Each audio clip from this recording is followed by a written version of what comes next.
পান চাষ দেশের অর্থনীতিকে করেছে সমৃদ্ধ, তবে রয়েছে কৃষকের দুঃখ বলা অনেক কথা। সেটাই জানবো আজকে এই পান চাষের কাছ থেকে।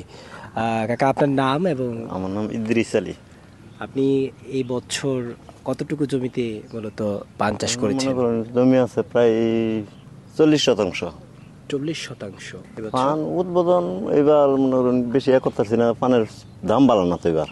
আচ্ছা, এই ফান মনে করেন বাজারে নিলে এই ফান বেতন লাগে 1000 টাকা করি, এই ফান বেচে মনে করেন মুনির দাম হইও না। যেটা একটা বড় মেয়ে মনে করেন প্রায় এবার 2 লক্ষ টাকার মতন লস হয়ে পড়ে। 2 লক্ষ টাকা। 2 লক্ষ টাকা লস, কারণ এই বটটা চাল করতে গেলে মনে করেন 3-4 লক্ষ টাকা লাগছে। আর বড় এবার ফানে বোধহয় ব্যস্ত আছি না 20,000 টাকা। আমি একটু আপনার এই পান চাষের পদ্ধতি সম্পর্কে একটু জানতে চাই। আপনারা কিভাবে পান চাষটা মানে মূলত শুরু করেন, বা কিভাবে কি করতে হয়? এটা প্রথম মনে করেন চাল করতে হয়, যেভাবে চাল বানতে হয়, বাইন্দা তারপরে এরপর কাটটা চারা লাগাইতে হয়, চারা বানায় চারা লাগাইতে হয়। চারা লাগাইলে তারপরে মনে করেন যে খোল খাওয়ান দিয়া, খোল টোল দিয়া, ওষুধ টষুধ দিয়া তারপরে এটা মাথা নিয়ে হয়। এটা আপনার যখন এটা করা হয় তার মানে বীজ বপন করার কতদিন পর মূলত আপনার এই ফলন ধরে? ফলন ধরে মনে করেন এটা কাতি মাস আমরা লাগাই। কাতি মাস লাগাইলে আগুন, পৌষ, মাঘ, ফাল্গুন, চৈত মাসের থেকে ভাঙা পড়ে, তারপর বিক্রি করা যায়। তারপরে বিক্রি করা যায়। আমি একটু জানতে চাই, আপনার 40% জমি চাষ করতে কি পরিমাণ খরচ হয়েছে? 40% পর চাল করতে গিয়ে আপনার মনে করেন যে 2.5 থেকে 3 লক্ষ টাকার মতন গেছে আপনার চাল করা।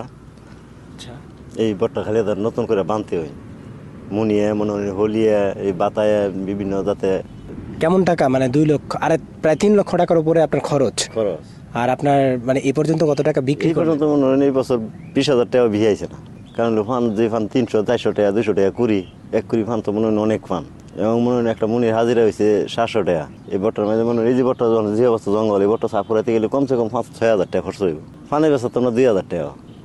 কি করবো কোন কৃষকটা তো হাইরা মার্ডার এবার, এবারের মতন এত মার্ডার হয়েছে না কোন বছর। আপনি কত বছর যাবত এই পানের উৎপাদনের সাথে জড়িত, মানে এই পান চাষ?